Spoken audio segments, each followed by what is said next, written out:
G'day, I'm Scot McPhie and I'm going to tell you about how we made the film. I'm afraid I've got to refer to some notes here because it took so long to make it, I've forgotten half of it. But I've been back over everything and made some pretty good notes.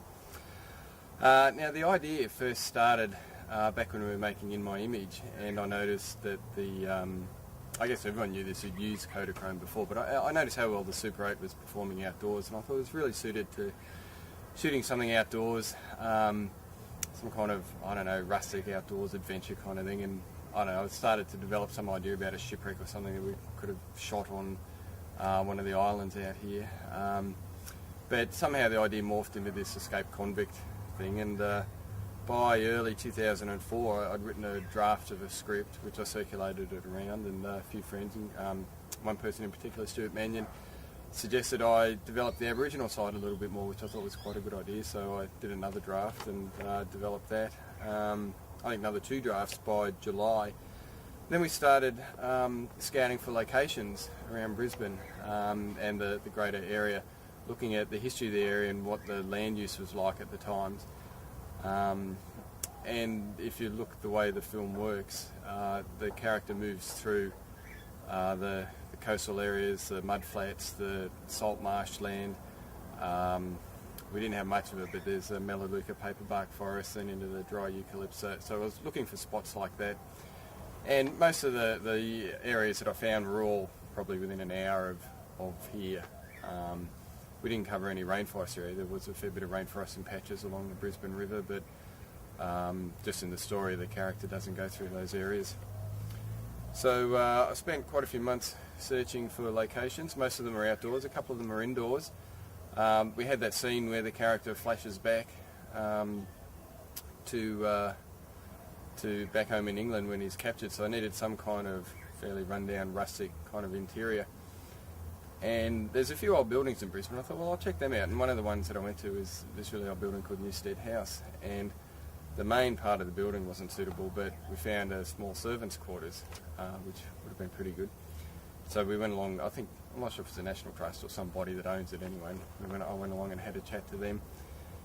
And they said it's a possibility filming, but first we want to know what the script's like, and what the film's about, how would you be presenting the place.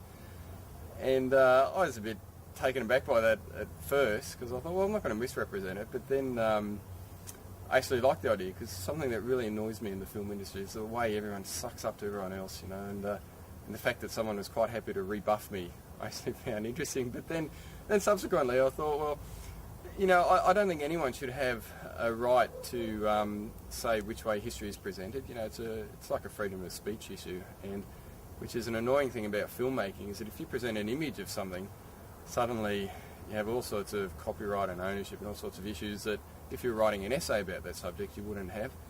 So I kind of decided, well, if we would have used this place, then I would have made a model of it and just gone stuff them. I'm just going to make it, present it how I think it should be.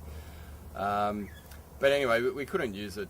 There was that kind of issue to sort out. I don't think they would have worried about the script, but there was also the problem that I wanted a fireplace, and to light a fire in a heritage listed building isn't a good idea, or certainly one that they wouldn't have come at. So we ended up building that set in the backyard, which we'll look at shortly. And so now I started with a lot of the locations sorted out. I started to don't mind the noises here either. It's just in my backyard I'm doing this.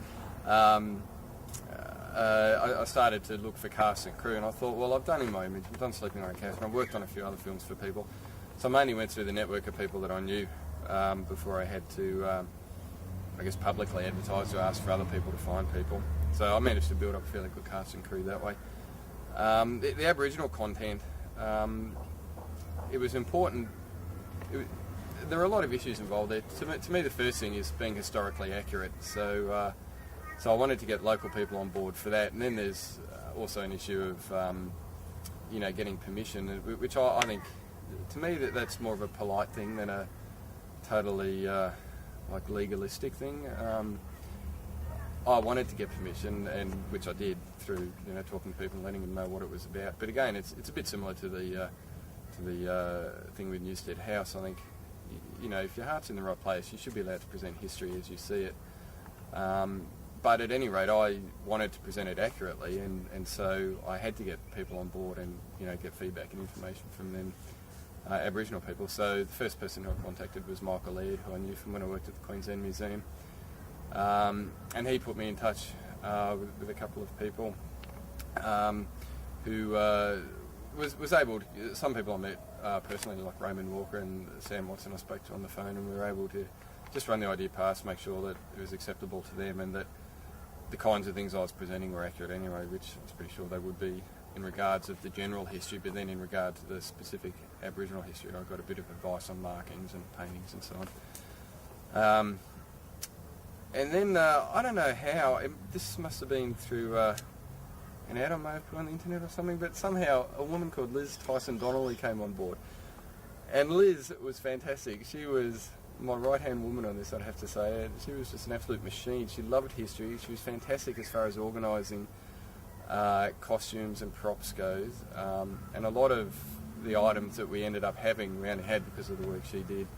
I'll never forget the night before we did the whipping scene, going around to her house and just loading the back of my car. I have a four-wheel drive, so a fair bit of space in the back, totally chock-a-block full with costumes that she and her little army of helpers had got together, and props and things. It was amazing. And she also helped heaps organising the extras for that scene as well. So Liz was a legend, and she came on board probably mid-2004, I would say. So we're still doing more location scouting. Then we had the issue of the horse-drawn vehicle. Now, I also used to work at the Cobb & Co Museum up in Toowoomba, and I rang them up, and they gave me a list of, Jeff Powell up there gave me a list of names of people down here who I should contact who, might have a horse-drawn vehicle that I could use. And I got in touch with a bloke called Don Ross, and Don has provided vehicles for other films. He'd just done the Nick Cave film, The Proposition, just a few months, I think, before we did this. And he was quite keen on the idea, and he had some land outside Brisbane where we shot the whipping scene and the scene of his police wagon. And Don was quite a legend for reasons I'll get into shortly. Now the original plan was to shoot this on 16mm. I don't know, I'd pass over I think we used up all our Super 8 stock anyway on In My Image. And I think I'd been buying short ends of 16mm, and my whole plan was to shoot it with my Bollier R16, put an anamorphic lens on the front, and a gentleman called Alan Beale made this shoulder mount here. So the camera would sit up here. It would be mounted here, lens through here. This was these rods here would just hold the anamorphic lens horizontally. It would sit up here, and we'd operate it down here with a trigger release. And David, the DOP, was keen on that idea, and we had a few practice runs with it on top and all this. But and we also set up a video split with a little spy camera that went through the eyepiece at the end, which ran on the side. We had a camera mounted, a little mini DV camera, so we could use the screen and also record the footage coming through there. But we ran into trouble with the 16mm, which I'll get to once I get up to the shooting end of it. But Alan had done a lot of work making that, and when we switched to video, we could still use that, so it was a great help. The other great contact and help as far as costumes and a lot of the setting goes was the Queensland Colonial Association with Dorothy Walsh. We got all the convict outfits and some other, and the military outfits and some other gear from them as well, and they was keen as mustard, so that was great. So then by March 2005, I was ready to start filming. I think I was hoping to shoot at the end of 2004, and we just put it off a couple of months each time as we were getting things ready. So anyway, so we started on 16mm. Day one was the picnic scene where I come across Isabel, I think her name is, Renee Bones, playing her, having the picnic with the priest. I can't remember his name, but Giannis was playing him. I'll just wait for this car to go through here. And also the first scenes where I come across Talaipi, who was played by Bevan Lee. Now, we shot that, and it all went well, and then the next day we shot the stuff out at Don's property of me being taken away in the back of the wagon. And we knew as we were doing it, the camera, we had a 200-foot magazine on top, the camera started making funny sounds, and so we thought, we'll break for lunch and have a look, and I don't think the meter was going through at the rate it should have, and little I know, so David and I, this is David the DOP I didn't mention before, had done in my image and sleeping on a couch. Anyway, so we thought, we knew something was wrong, so we took a peek inside the magazine and the whole thing was jammed up. It was just like a crinkly ribbon. And after a day and a half, and particularly a hard day shooting with a horse-drawn vehicle and people and everything, that was just the worst experience I've ever felt filmmaking, to see everything jammed in that one magazine. And we had some more film.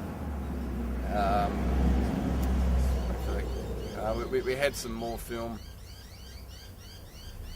which we put in, and I think we shot that with a different magazine, but we just weren't confident, and we just knew that, you know, it just wasn't on, and so we took a break and thought, what are we going to do? And I got the film developed, and we had a look at it at cutting edge. They just let us view it, and you know, it starts out alright, then goes shaky, and then disappears out of the frame as it pulls sideways through the gate or something. And I said to the telecine operator, you pay hundreds of thousands for a digital effect like that, but you know, we had to decide then, what are we going to do? We can't continue on 16mm, and so then we decided, well, we'll go with HDV. As far as film versus video goes, I'm much keener on film than video, but given our budget and the amount of crew and flexibility and all that, we had to go with the HDV. It's a wiser choice. So I rang Don up and I said, you know, explain what happened and would it be a problem to do it again? And see, these people are doing all this for free as well, or on a, you know, deferred basis. If we had no funding, so if the film makes money, then people will get paid. If it doesn't, then, you know, it was a good experience or one for your CV or whatever. And not that Don needed that, but he was very generous in donating his time and, you know, vehicles and so on. And so he agreed to do it again, which is fantastic. And so by April, we continued shooting over most weekends. We did the whipping scene again out at Don's place. The thing about the whipping scene was, and I should have actually asked the people at the Colonial Association, how do you fake whipping? And I had this leather whip, and I had to go so many leather workshops to get it. And I eventually found one right out on the north side, and I was very proudly walking through the workshop going, oh, I'm going to use this in a film. I'm sure they thought it was a porno. But it was, I should have actually brought it out here, but it was strips of leather, you know, this long, and with knots at the end, and it wasn't hard. There's no way you'd do damage to someone like you would with a normal whip, but anyway, that's what they were using, and it certainly left a whole lot of whelps, which lasted for about a week. And then the way the makeup worked is Elisa had put some kind of powder, and when you wet the whip, you know, the wet bits out of the powder go across, and sorry, the wet bits on the whip go across the powder and leave the red streaks. But of course, when you wet it, it's about twice as hard. So it can only take about 3 or 4 of those goes towards the end, and then we have to take a cut with each shot because it really was hurting. But and then afterwards, they said from the Colonial Association, "Oh, you should have asked us. You know, we just used a bit of pantyhose wound up to look like a whip." So anyway, so we did that, and I've got to say that was a fantastic day because we had a huge amount of people there. Unlike every other film I'd made, I decided I'd actually feed people, so I brought along a whole lot of food in an esky. So we had a lot of people there, and, you know, a bit of catering, and everything was going really well. And someone, I found out later, stole all the buttons off one of these tunics that came from the Colonial Association. And, you know, we didn't actually nut that out till a couple of weeks later when they went over the gear and said, you know, these buttons are missing, and, you know, there's no way they all fall off. And that costs just over $100 to get new buttons actually moulded and made. So that was a bit of a negative feeling over that, but anyway. You know, I didn't chase it up, it was too long gone. I had no idea who would have done it. There's probably about 20 people there that day.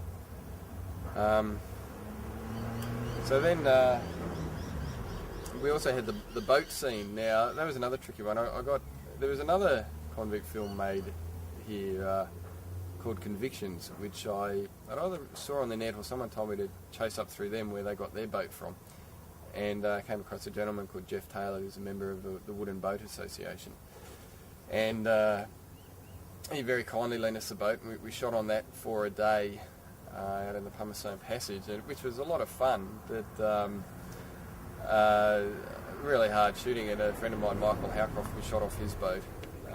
But there's a lot of jet skiers and swimmers and people around, so it's quite tricky getting it all.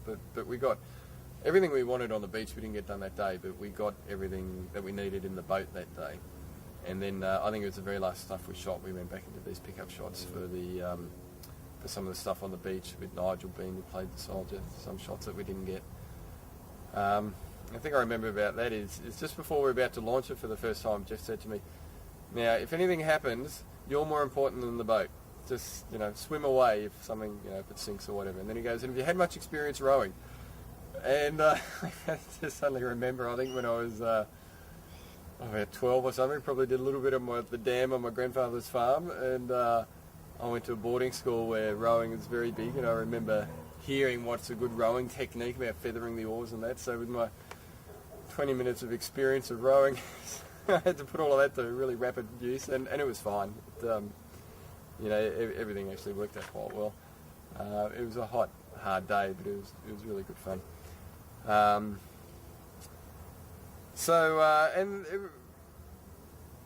then we also did stuff where we the bit where after I swim away and I come onto the mangroves, we tried to find a mangrove forest I could walk through from a beach, and we found this one up near Redcliffe, and we tried to approach it from the land side, walking towards the beach, and it's just this huge, endless mangrove forest, which was another fun day out in the middle of nowhere with a few mates and camera gear, which was fun.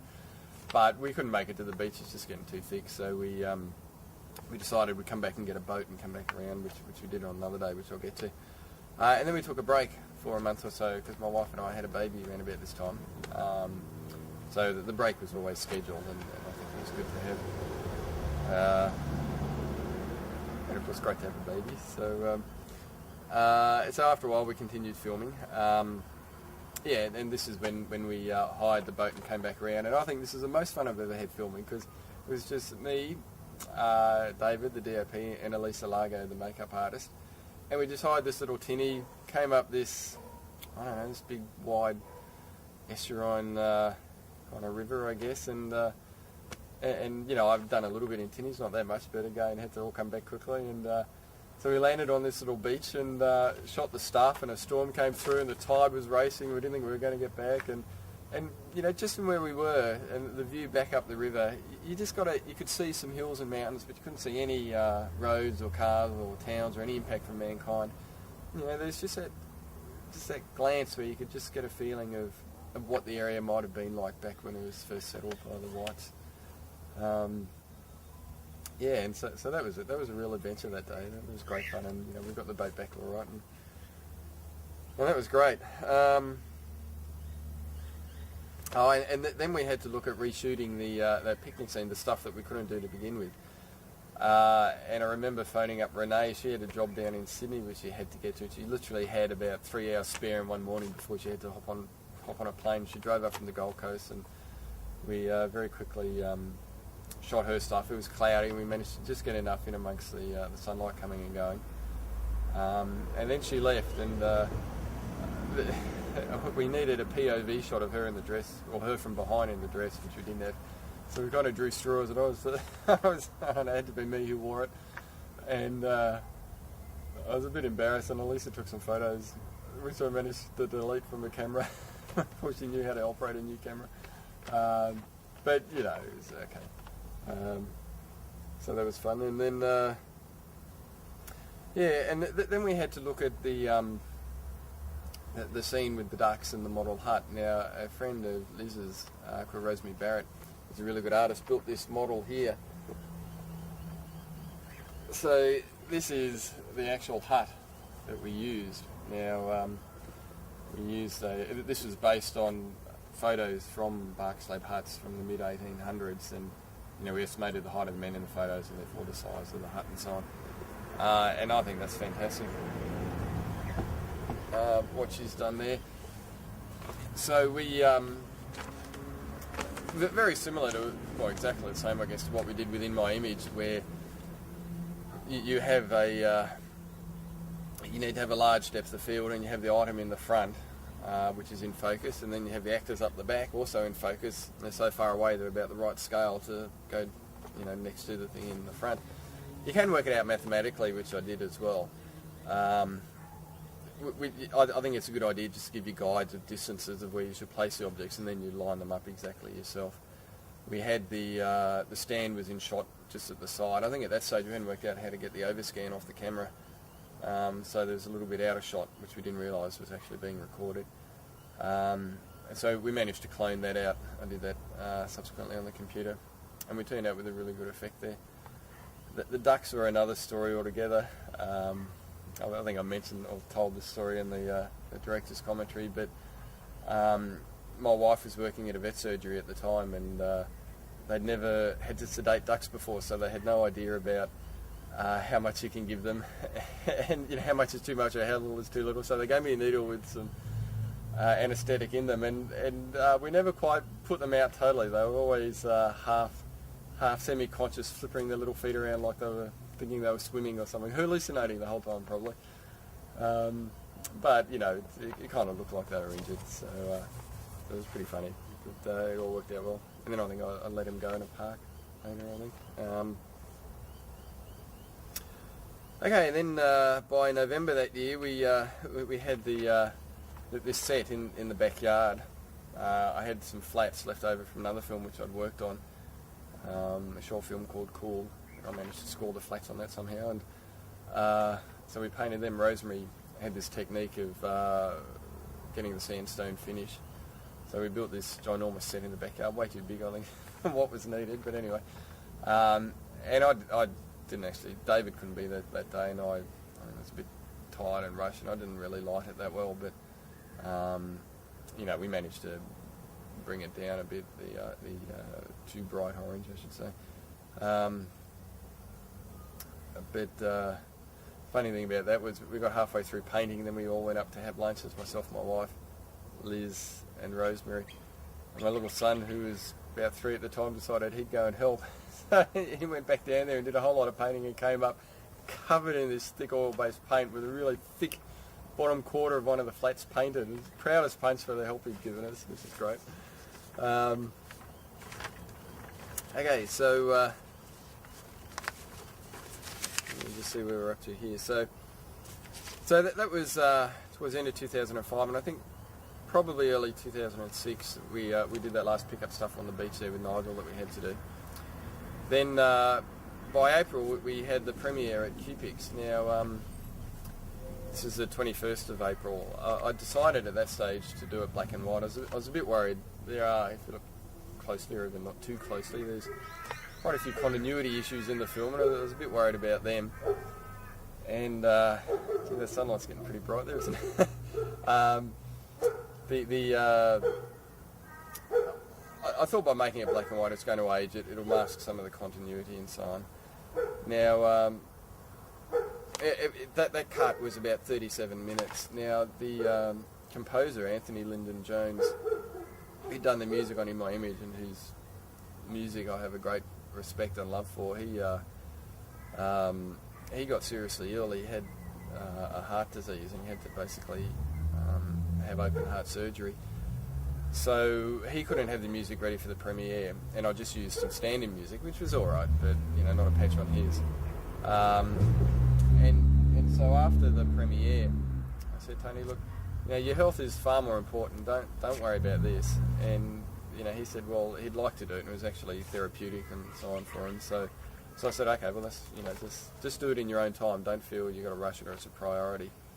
So he just kept on working on that. And I think in retrospect, he managed to dig fairly deep. I think it is some fairly sad and serious feelings there, which came out in the music. So just wondering if I should turn this camera down. I'll leave it up. It's not too overexposed.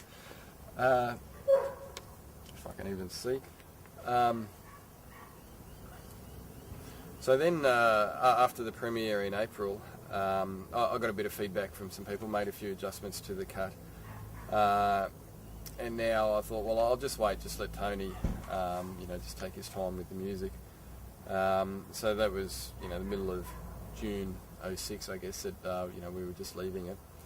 Then by February '07, I found out that I was getting a job in the Torres Strait in April and May. So I thought, I had that to look forward to. I was just letting the film sit and, working on other things. And when I got back from my first trip, I only had 2 cues ready, which I heard were fantastic. I think it was the opening and the bit where my character emerges from the mangroves and starts to walk along through that salt marsh area. And I was immediately struck by it was more of a soundscape and the mumbling and the internal thoughts that were coming through rather than only being a music score. And I thought what he'd done was emphasise the inner state of the character a lot, which I thought worked really well. So anyway, after I finished that work up there in July, I got the whole score from Tony. It was fantastic. I was really blown away by it. So now I was starting to get excited again. I started recutting the film. David, the DOP, had the idea of rather than going black and white, just desaturating it, which I thought was a good idea. And I tried a bit with that, and then I started thinking, well, what about that bleach bypass effect? So I started looking into that as well. Now, I don't know how, but somehow the film, as an AVI file, was in a bit of a mess on the hard drive. There was one segment which I captured with an analogue deck, which had snow on it. I think I was just experimenting, so I had to go back and redo that digitally. And there was, and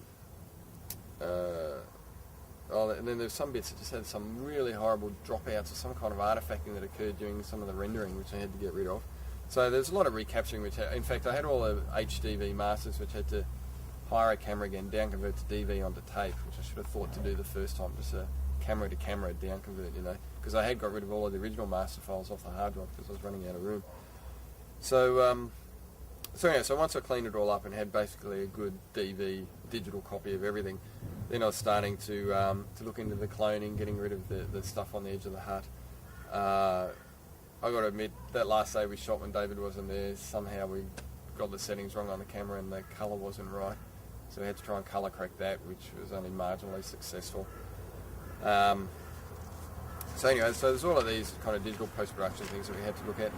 Then in November of last year, I shot a document. I got a trip up to Papua New Guinea to shoot a documentary in the Gulf province for a couple of weeks on an archaeological expedition. So again, stopped everything, forgot about it for a month or so.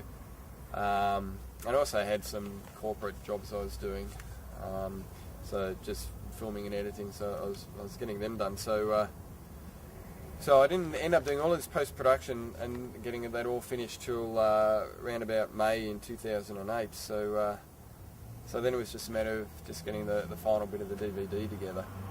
I really should have picked a quieter place, shouldn't I? It was just a matter of just getting the final cut of the final thing of the DVD together. We in amongst the editing I was doing at the end of 2007, I tried to cut it down as short as I could, but still, keep it pretty much as it was originally intended. So I got 5 minutes out of it, which brought it down from 37 to 32. And then I really thought I really need someone else to have a look at it. And there was one bloke who was interested back then, but it was just too much of a hassle as far as where would we do it, how would we get all the files there, are you going to restart the whole thing from scratch or just edit down the longer version that already exists and, just take out shots but keep the existing way in which scenes are edited, that kind of thing. So we didn't pursue that, and, I thought it really needs someone with a fresh perspective to do it. I've kind of edited it in the only way I know how. And I guess having a break kind of helped a bit, and then I also saw that there was a bit of someone on the internet in a discussion forum had put a link to someone who'd done a study of the programming of film festivals and what running lengths they program films at.